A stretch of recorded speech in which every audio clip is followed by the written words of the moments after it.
Revit project ရဲ့အခြေခံအကြဆုံး building block ဖြစ်တဲ့နန်းရံတွေအကြောင်းကိုဒီနေ့အသေးစိတ်လေ့လာကြည့်ကြပါမယ်။ရုပ်ရှင်တဲ့အခြေခံတွေစပြီးရှုပ်ထွေးတဲ့ design တွေအထိအားလုံးကိုခြုံငုံမိအောင်ရှင်းပြသွားမှာပါ။ကဲဒီနေ့ဘာတွေပြောကြမလဲဆိုတော့ပထမဆုံး Revit ရဲ့အဓိက wall family 3မျိုးကိုမိတ်ဆက်ပေးမယ်။ပြီးရင် basic wall, stack wall နဲ့ curtain wall တွေကိုတစ်ခုချင်းစီအသေးစိတ်လေ့လာကြမယ်။နောက်ဆုံးမှာတော့ wall တွေနဲ့ပတ်သက်ပြီးသိထားတဲ့အရေးကြီး tool လေးတွေနဲ့အဆုံးသတ်ကြပါမယ်။ဟုတ်ပြီ။ဒါဆိုပထမဆုံးအပိုင်းကိုစလိုက်ကြရအောင်။ Revit မှာရှိတဲ့အဓိကနန်းရံ family 2မျိုးနဲ့အရင်ဆုံးရင်းနှီးအောင်လုပ်ကြည့်ကြမယ်။ဒါတွေက project တိုင်းရဲ့အုံးမြစ်လို့ပြောလို့ရပါတယ်။ Revit မှာနန်းရံတစ်ခုဆွဲလိုက်ပြီဆိုတာနဲ့အဲ့ဒီနန်းရံဟာဒီ family 3မျိုးတည်းကတစ်ခုခုအောင်မှာပဲရှိနေမှာပါ။တစ်ခုချင်းစီမှာသူ့ရဲ့တီးတန့်ရွေးချက်သူ့ရဲ့အသုံးဝင်ပုံတွေရှိပါတယ်။မတူညီတဲ့ design လိုအချက်တွေအတွက်အံဝင်ခွင့်ကြဖြစ်အောင်ဖန်တီးထားတာပေါ့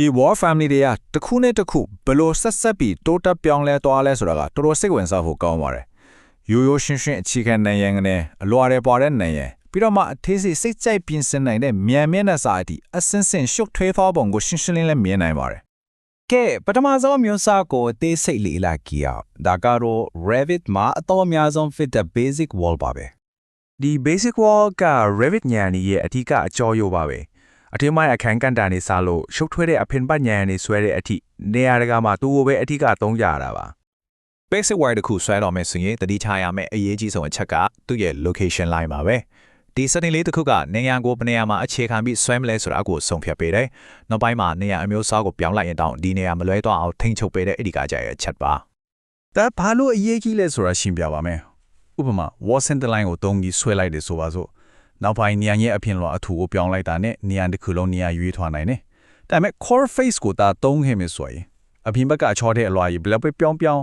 structure core ကတော့နေရာတကျပဲရှိနေမှာပါ။ဒီလိုတင်းညံတဲ့ setting တစ်ခုက model တစ်ခုလုံးရဲ့တိကျမှုကိုဘယ်လောက်ထိတည်ရောက်မှုရှိလဲဆိုတာတွေ့နိုင်ပါတယ်။ဟုတ်ပြီဒါကတဖြောင်းဒီတပုံစံလေးညံဒီအတွက်အဆင်ပြေတယ်။ဒါပေမဲ့အောက်ခြေမှာအုံနံရံအပေါ်ပိုင်းမှာတခြား material ဖြစ်နေတဲ့နေရာမျိုးဆိုရင်ရောဘယ်လိုလုပ်မလဲအဲ့ဒီမေကွန်ကပဲကျွန်တော်တို့ကိုနောက်နံရံအမျိုးအစားတစ်ခုစီခေါ်သွားပါတယ်အဲ့ဒီပြဿနာကိုဖြေရှင်းပေးနိုင်တာကတော့ဒုတိယအမျိုးအစားဖြစ်တဲ့ stack walls ပါပဲနံရံတစ်ခုထဲမှာမတူညီတဲ့အထူးမတူညီတဲ့ material တွေကိုတောင်လိုက်ဘလို့ပေါင်းဆက်တည်ဆောက်မလဲဆိုတာကြည့်လိုက်ကြအောင်အလွယ်ပြောရရင် stack wall ဆိုတာ container တစ်ခုလိုပါပဲသူကရိုးရှင်းတဲ့ basic wall မျိုးစားတွေကိုတစ်ခုပေါ်တစ်ခုဆင့်ပြီးပိုရှုံထွေးတဲ့နံရံတစ်ခုတည်းအဖြစ်တိစောက်နိုင်အောင်စူးစီးပေးထားတဲ့သဘောပါပဲလုပ်ရတဲ့ပုံစံကတော်တော်ရှင်းပါတယ်နံရံရဲ့ type properties ထဲဝင်ကိုလိုချင်တဲ့ basic wall အမျိုးအစားတွေကိုအလွှာလိုက်ထည့်သွားရုံပဲဒါပေမဲ့အဓိကတော့ချက်ကတော့အလွှာတွေထဲကထလွှာကို height မှာ variable ဆိုပြီးသတ်မှတ်ပေးဖို့ပါပဲဘာလို့လဲဆိုတော့အဲ့ဒီ variable အလွှာကကျန်တဲ့အမြင့်ကိုအလိုလျောက်ဖြစ်ပြီးသွားမှာမို့လို့ပါဥပမာတစ်ခုပြောရရင်နံရံတစ်ခုလုံးရဲ့အမြင့်က1000 unit ရှိတယ်ဆိုပါစို့အောက်မှာ900 unit စီရှိတဲ့ပုံသေးအမြင့်ကအလွှာနှစ်ခုထည့်လိုက်တယ်အဲ့ဒီအခါမှာ variable လို့သတ်မှတ်ထားတဲ့အပေါ်ဆုံးအလွှာကကျန်တဲ့အမြင့်1000ကိုအလိုအလျောက်ဖြည့်ပေးသွားပါလိမ့်မယ်အရန်ချလာတဲ့ feature တစ်ခုပါကဲအခုတော့ Revit wall family တွေထဲမှာစိတ်ကြိုက်ပြင်ဆင်နိုင်စွမ်းအရှိဆုံးအစနုတ်ဆုံးအပိုင်းကိုရောက်လာပါပြီခင်မီတဲ့မိုင်အဆောက်အဦရနာစာတွေစိုင်ခန်းဒီအကရမရှိမဖြစ်လိုအပ်တဲ့ curtain wall အကြောင်းပြောကြရအောင်curtain wall တွေကအဓိကအစိတ်ပိုင်း3ခုနဲ့ဖွဲ့စည်းထားတာပါအယိုးရှင်းဆုံးပြောရရင်ပုံစံကိုသတ်မှတ်ပေးတဲ့မြင်းတွေဖြစ်တဲ့ grid တွေအဲ့ဒီမြင်းတွေပေါ်မှာကတ်ဆင်းတဲ့ frame တွေဖြစ်တဲ့ mullions တွေပြီးတော့ကြားကွက်လက်တွေကိုဖြည့်ပေးတဲ့ panels တွေပါဒီ3ခုပေါင်းစပ်ပြီးရှုပ်ထွေးတဲ့ nuance တွေကိုဖန်တီးကြတာပါ Revit ကအစားပြုဖို့တဲ့ template 3မျိုးပေးထားပါတယ်လုံးဝဘလာဖက်တဲ့မှန်ချက်တစ်ခုတည်းကနေစလို့ရတယ်လို့ grid line တွေပါပြီးသားဒါမှမဟုတ် grid ရော mullion ရောအပြည့်စုံပါတဲ့စနစ်ကနေပါစတင်နိုင်ပါတယ်ဘယ်ကနေပဲစအားလုံးကိုစိတ်ကြိုက်ပြန်လို့ရပါတယ်သူ့ရဲ့ properties ထဲမှာ grid တွေဘလို့ပေါ်လာမလဲဆိုတာကိုစီးမြင့်နေနဲ့သတ်မှတ်နိုင်တယ်ဥပမာ grid line တွေကို1500 unit တိုင်းမှာတစ်ခုထားပေးပါလို့သတ်မှတ်လိုက်တာနဲ့အလိုလျောက်ပုံစံချပြီးတိုင်းမှာပါဒါက design ကိုအသေးစိတ်နဲ့တိကျစွာထိန်းချုပ်နိုင်စွမ်းပေးပါတယ